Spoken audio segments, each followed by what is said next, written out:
प्यारे बच्चों, आज हम लोग लेंथ ऑफ डीएनए को देखेंगे कि डीएनए का लेंथ कैसे दिखता है। तो यहाँ length of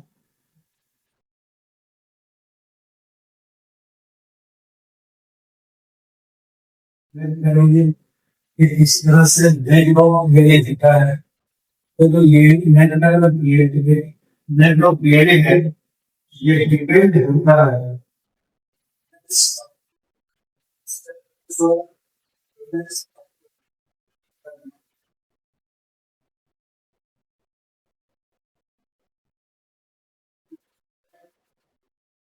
guys, one number of base pair, ये जो बेस पेयर है इसके नंबर में इसके न्यूक्लियोटाइड्स के नंबर की तो न्यूक्लियोटाइड्स का नंबर होगा ये बेसिकली सिंगल स्ट्रैंडेड डीएनए का होगा और बेस पेयर होगा ये बेसिकली डबल स्ट्रैंड डीएनए का होगा। ये समझो इस तरह से डीएनए बनाया, ये सिंगल स्ट्रैंड डीएनए है तो यहाँ पर ये लिखा बी है सी है, ये क्या हो गया न्यूक्लियोटाइड हो गया, ये क्या हो गया न्यूक्लियोटाइड हो गया, ये भी है न्यूक्लियोटाइड्स। इसका जो लेंथ है तो लेंथ किस पे डिपेंड करेगा, लेंथ होगा नंबर ऑफ न्यूक्लियोटाइड्स। जितना ज्यादा न्यूक्लियोटाइड्स होगा उस डीएनए का लेंथ उतना ही बड़ा होगा। लेकिन अगर हम लोग डबल स्ट्रैंड डीएनए का बात करें तो इस तरह से डबल स्ट्रैंड डीएनए यहाँ ए है तो सी होगा, ए है तो बी होगा, जी है तो सी होगा। ये एक बेस पेयर हो, इसको हम लोग बेस पेयर कहते हैं और ये क्या हो गया बेस पेयर है। सवाल हम लोग तो हम लोगों ने कैलकुलेट किया है कि दो बेस पेयर का बेस डिस्टेंस होता है, ये डिस्टेंस 0.34 गुणे 10 to the power minus 9 10 to the power minus 9 है। अगर दोनों का डिस्टेंस मालूम है, ये दोनों का डिस्टेंस कितना है तो लोग पे कहेंगे तो उतना लंबाई क्या होगा बढ़ता जाएगा। तो देखिए लोग इस तरह से तो डिस्टेंस मालूम है लोगों के लिए। अब यहाँ पे देखिए लेंथ का फॉर्मूला होता है, वो फॉर्मूला क्या होता है देखिए फॉर्मूला हम जो बात करें तो ये फॉर्मूला होता है क्या है फॉर्मूला तो याद रखो ये फॉर्मूला बता रहा है जो फॉर्मूला लेंथ ऑफ डीएनए का फॉर्मूला क्या है तो देखो लेंथ इक्वल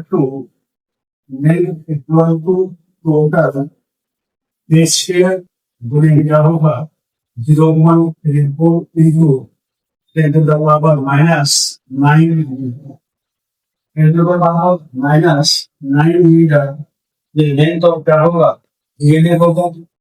अब देखिए इसमें हम तो क्या बोलते हैं ये लेंथ ऑफ डीएनए है, ये कैरेक्टरिस्टिक्स है लेंथ ऑफ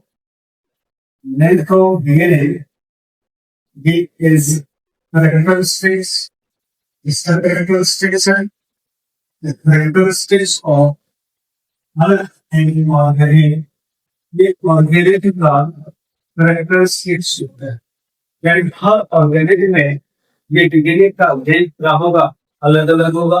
इसलिए हम लोग लेंथ ऑफ डीएनए ये कैरेक्टरिस्टिक्स है एक ऑर्गेनिक का। अगर हम लोग एग्जांपल्स ले तो एग्जांपल सबसे छोटा ऑर्गेनिक इसका नाम है और मान लिया है देखो 174 पहला एग्जांपल लोगे है ना 5174 उसको 5174 ये देखने जो बात का नाम है।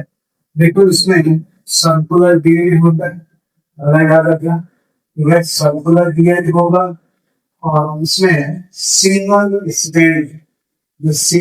स्टैंड ये क्या होता है सिंगल स्टैंडर्ड डीएनए होता है। तो यानी और उसमें जो नंबर ऑफ न्यूक्लियोटाइड है देखो नंबर ऑफ न्यूक्लियोटाइड न्यूक्लियोटाइड्स का जो नंबर है वो बेसिकली कितना होता है, इसका नंबर है, याद रखना, ये 5386 कितना है, 5386। अब इसका रेंज कितना होगा, इसका अगर हम लोग रेंज को कैलकुलेट करें तो देखो फॉर्मूला में वेट करेंगे, इसका रेंज होगा, इसका रेंज कितना होगा, तो इसका रेंज जो है ये रेंज इक्वल टू 5386 गुणे, देखो यहाँ पर हम लोग न्यूक्लियोटाइड लगाया है, इसमें बेस पेयर नहीं लगाया क्योंकि सिंगल स्टैंडर्ड सर्कुलर है, इसलिए यहाँ पे हम लोग बेस पेयर नहीं लगाते। जब डबल स्टैंडर्ड होता है तब बेस पेयर लगाते हैं, यहाँ पे सिर्फ नंबर ऑफ न्यूक्लियोटाइड होगा, तो कितना इसका रेंज होगा, 0.34 गुणे 10⁻⁻⁹ से इसको हम लोग क्या करते हैं, मल्टीप्लाई कीजिएगा, क्योंकि डाटा लगभग आएगा आपका, वो कितना आएगा, 181 गुणे 10⁻⁹ इसको हम लोग क्या करेंगे, तो 1.8 गुणे 10⁻क्या होगा, -6 लीटर, यानी 1.8 माइक्रोमीटर। तो कुछ याद रखना जाता है कि मैं लेग का वैल्यू का आगे बाद 7 को डाला, ये कितना लेग होगा, तो 1.8 माइक्रोमीटर इसका लेग होता है। दूसरा बैक्टीरिया भाग है, इसको हम लोग बैक्टीरिया भाग लंबा कहते हैं।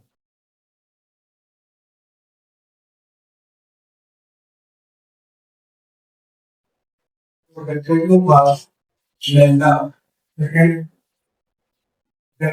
भाग बैक्टीरिया भाग बैक्टीरिया भाग लेंदा, बैक्टीरिया भाग लेंदा है, ये कैसा होता है, लिनियर लिनियर होता है इसकी, ये लिनियर लिनियर होगा, फिर इसमें डबल स्ट्रैंड, ये डबल स्ट्रैंड डीएनए होता है, जिसको हम लोग पीएस डीएनए कहते हैं। जैसे बायोलॉजिकल क्लासेस के अंदर में एक बात वहां दिमाग में रखना, वहां पे लिखा है जो बैक्टीरिया भाग होता है, वहां पे मात्र double strand DNA genetic material होता है, लेकिन आपके सामने कौन सा या 514 जहाँ पे क्या होता है, सिंगल स्ट्रैंडेड डीएनए होता है। कितना टोटल बेसिकल होता है, हम लोग 5386, ये टोटल नंबर ऑफ न्यूक्लियोटाइड होता है, बेस पेयर यही होता है। अब देखिए इसमें डबल स्ट्रैंडेड डीएनए है, इसका अगर हम लोग टोटल बेस पेयर का बात करें 48502, ये इतना टोटल इसका क्या होता है, तो हम लोग कहते हैं इसमें बेस पेयर होता है। अगर आप उसको क्या करें, इसका नेट क्या होना चाहिए, तो नेट इक्वल टू क्या होगा, 48502 बेस पेयर देखना, और उसमें बेस पेयर को 0.34 गुणे 10⁻⁻⁻n से क्या करते हैं, मल्टीप्लाई करते हैं, तो ये डाटा आ जाता है 16, है ना, 490 गुणे 10⁻⁻⁻9, यानी इसको हम लोग 16.5 गुणे 10⁻⁻⁻6 निकाल सकते हैं, यानी इसका लेग जो है 16.5 माइक्रोमीटर लेग होगा, इसका दूसरा जो अपने पास इंसेंटिव एग्जाम्पल दे रखा है, एग्जाम्पल मिसाल की दे रखा है,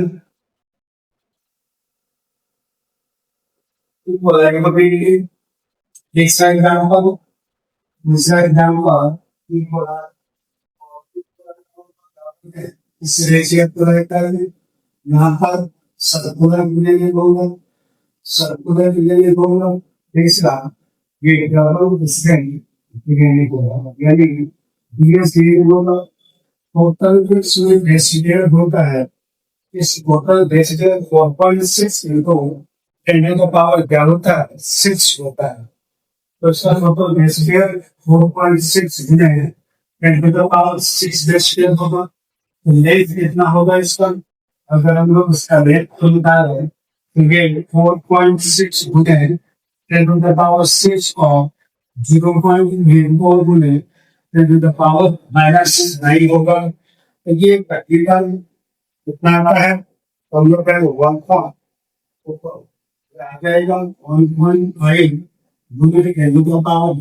मिलीमीटर, यानी इसको 1.5 मिलीमीटर मतलब पूछे कि बना के जैसे कितना होगा 1.5 मिलीमीटर।